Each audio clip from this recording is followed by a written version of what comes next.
ಭರತ್ ಭೂಷಣ್ ಅವರ ಅಂತ್ಯಕ್ರಿಯೆಯಲ್ಲಿ ರಾಮಲಿಂಗಾರೆಡ್ಡಿ ಅವರು ಕೂಡ ಭಾಗಿಯಾಗ್ತಾರೆ. ಹಾಗೆ ಮಂಜುನಾಥ್ ಅವರ ಅಂತ್ಯಕ್ರಿಯೆಯಲ್ಲಿ ಅವರದ್ದೇ ಜಿಲ್ಲೆಯವರಾದಂತಹ ಮಧು ಬಂಗಾರಪ್ಪ ಅವರು ಭಾಗಿಯಾಗ್ತಾರೆ. ಮತ್ತು ಎಲ್ಲ ರೀತಿಯಾಗಿ ಅಂತಿಮ ಧಾರ್ಮಿಕ ವಿಧಿವಿಧಾನಗಳು ಸುಸೂತ್ರವಾಗಿ ನಡಿಬೇಕು, ಕುಟುಂಬಸ್ಥರ ಆಶಯದಂತೆ ಅಂತ ನೋಡ್ಕೊಳ್ಳೋ ಜವಾಬ್ದಾರಿಯನ್ನು ಇವರಿಬ್ಬರಿಗೆ, ಬೆಂಗಳೂರಿನ ಭರತ್ ಭೂಷಣ್ ಅವರ ವಿಚಾರದಲ್ಲಿ ರಾಮಲಿಂಗಾರೆಡ್ಡಿ ಅವರಿಗೆ, ಹಾಗೆ ಶಿವಮೊಗ್ಗದ ಮಂಜುನಾಥ್ ಅವರ ವಿಚಾರದಲ್ಲಿ ಮಧು ಬಂಗಾರಪ್ಪ ಅವರಿಗೆ ವಹಿಸಲಾಗಿದೆ ಜವಾಬ್ದಾರಿಯನ್ನು ನಿಭಾಯಿಸಿ ಅಂತ. ಒಂದು ಪೊಲೀಸ್ ಭದ್ರತೆ ಮತ್ತು ಕುಟುಂಬ ಈ ಕ್ಷಣದಲ್ಲಿ ಒಂದು ಡಿಗ್ನಿಫೈಡ್ ರೀತಿಯಲ್ಲಿ ಕಳಿಸ್ಕೊಡ್ಬೇಕಲ್ವಾ, ಅದನ್ನೆಲ್ಲ ನೋಡ್ಕೊಳ್ಳಿ ಅಂತ ಒಂದು ಜವಾಬ್ದಾರಿಯನ್ನು ಕೊಟ್ಟಿದ್ದಾರೆ. ಈಗಾಗಲೇ ರಾಜ್ಯ ಸರ್ಕಾರದ ವತಿಯಿಂದ ಮೃತರ ಕುಟುಂಬಗಳಿಗೆ 10 ಲಕ್ಷ ಪರಿಹಾರವನ್ನು ಕೊಟ್ಟಿದ್ದಾರೆ. ಬಟ್ ಈ ಕ್ಷಣಕ್ಕೆ ಆ ಕುಟುಂಬಕ್ಕೆ ಯಾವ ದುಡ್ಡು ಬೇಕಾಗಿಲ್ಲ, ಯಾವ ರಾಜಕೀಯ ನಾಯಕರು ಮನೆಗೆ ಬರೋದು ಬೇಕಾಗಿಲ್ಲ. ಅವ್ರಿಗೆ ಬೇಕಾಗಿರೋದು ಒಂದೇ, ಗತಿಸಿ ಹೋದ ವ್ಯಕ್ತಿಗಳು ವಾಪಸ್ ಬರಬೇಕು ಅಂತ. ಅದು ಸಾಧ್ಯ ಇದೆಯಾ? ಮತ್ತೆ ಅವರಲ್ಲಿ ಕೆಲ ಪ್ರಶ್ನೆಗಳಿದ್ದಾವೆ. ನಮ್ಮದೇ ದೇಶದ ಭೂಭಾಗಕ್ಕೆ ಹೋಗಿದ್ದ ತಪ್ಪ ಈ ಪ್ರಶ್ನೆ. ಕೊನೆಯದಾಗಿ ಏನು ಮಾತಾಡೋದಕ್ಕೂ ಸಿಗಲಿಲ್ಲ ಅವಕಾಶ. ಹಿಂಗೆ ಅಂತ್ಯ ಆಗುತ್ತೆ ಅನ್ನೋದು ಗೊತ್ತಿರಲಿಲ್ಲ. ಆ ನೋವಿದೆ ಅವರಿಗೆ.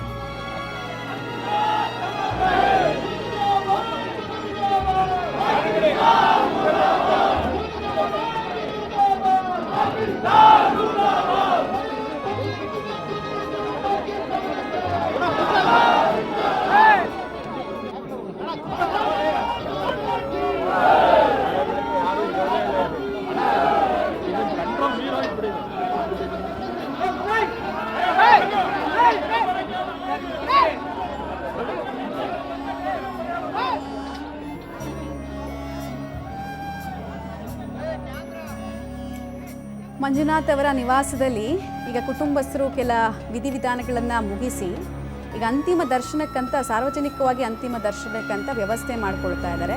ಮನೆಯಿಂದ ಆಚೆಗಡೆ ಮೃತದೇಹವನ್ನು ತೆಗೆದುಕೊಂಡು ಬರಲಾಗ್ತಾ ಇರುವಂತಹ ದೃಶ್ಯವನ್ನು ನೀವು ಗಮನಿಸ್ತಾ ಇದ್ದೀರಾ. ಈ ವೇಳೆ ಅಲ್ಲಿದ್ದಂತಹ ಜನ ಶತ್ರು ರಾಷ್ಟ್ರ ಪಾಕಿಸ್ತಾನದ ವಿರುದ್ಧ ಘೋಷವಾಕ್ಯಗಳನ್ನು ಮೊಳಗಿಸುವುದರ ಮೂಲಕ ತಮ್ಮ ಧಿಕ್ಕಾರವನ್ನು, ಪ್ರತಿರೋಧವನ್ನು ತೋರಿಸಿದ್ದಾರೆ. ಪ್ರತಿಯೊಬ್ಬರನ್ನ ಕೂಡ ಕೆರಳಿಸುವಂತಹ ಘಟನೆ ಇದೆ.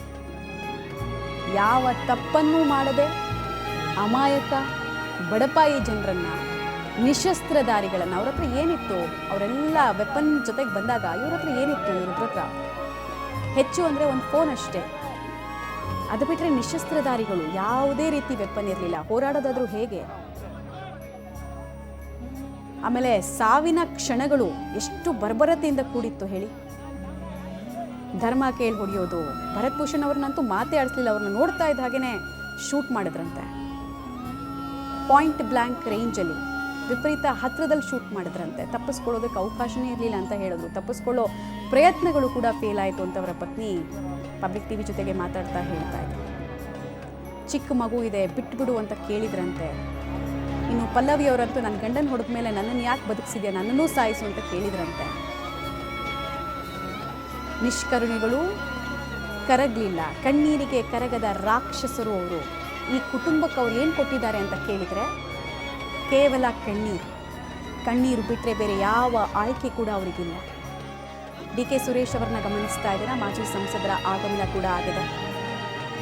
ಪಲ್ಲವಿ ಅವರಿಂದ ಮಾಹಿತಿ ಪಡಿತಾ ಇದ್ದಾರೆ. ಅವರು ಕೂಡ ಪ್ರತಿಯೊಬ್ಬರು ಆ ಇನ್ಸಿಡೆಂಟನ್ನು ಕೇಳೋ ಪ್ರಯತ್ನ ಮಾಡ್ತಾ ಇದ್ದಾರೆ. ನಿಮ್ಮ ಜೊತೆಗೆ ನಾವಿದ್ದೀವಿ, ನಿಮ್ಮ ದುಃಖದಲ್ಲಿ ನಾವು ಭಾಗಿಯಾಗಿದ್ದೀವಿ ಅಂತ ಹೇಳ್ತಾ ಇದ್ದಾರೆ. ಪಿ.ವೈ. ವಿಜಯೇಂದ್ರ ಅವ್ರನ್ನ ಕೂಡ ನೀವು ಗಮನಿಸಿದ್ರಿ.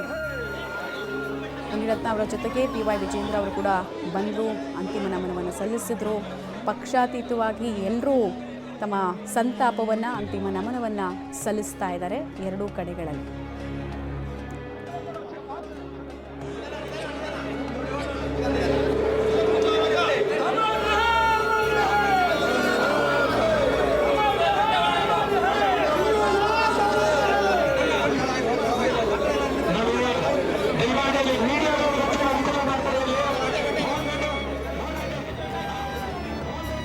ಭರತ್ ಭೂಷಣ್ ಅವರ ಪಾರ್ಥಿವದ ಮುಂದೆ ಕೂಡ ಅವರ ಕುಟುಂಬಸ್ಥರು ಅಳ್ತಾ ಇದ್ದಾರೆ.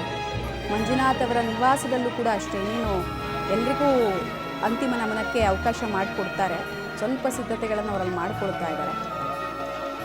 ತುಂಬ ಜನ ಬಂದಿದ್ದಾರೆ ಮಂಜುನಾಥ್ ಅವರನ್ನು ನೋಡೋದಕ್ಕೆ. ಅವ್ರಿಗೆ ಗೊತ್ತಿದ್ದವ್ರು ಬಂದಿದ್ದಾರೆ, ಗೊತ್ತಿಲ್ಲದಿದ್ದವ್ರು ಬಂದಿದ್ದಾರೆ. ವಿಷಯ ಗೊತ್ತಾಗ್ತಾ ಇದ್ದ ಹಾಗೆಯೇ ಅಕ್ಕಪಕ್ಕದ ಊರಿನವರೆಲ್ಲ ಬಂದಿದ್ದಾರೆ.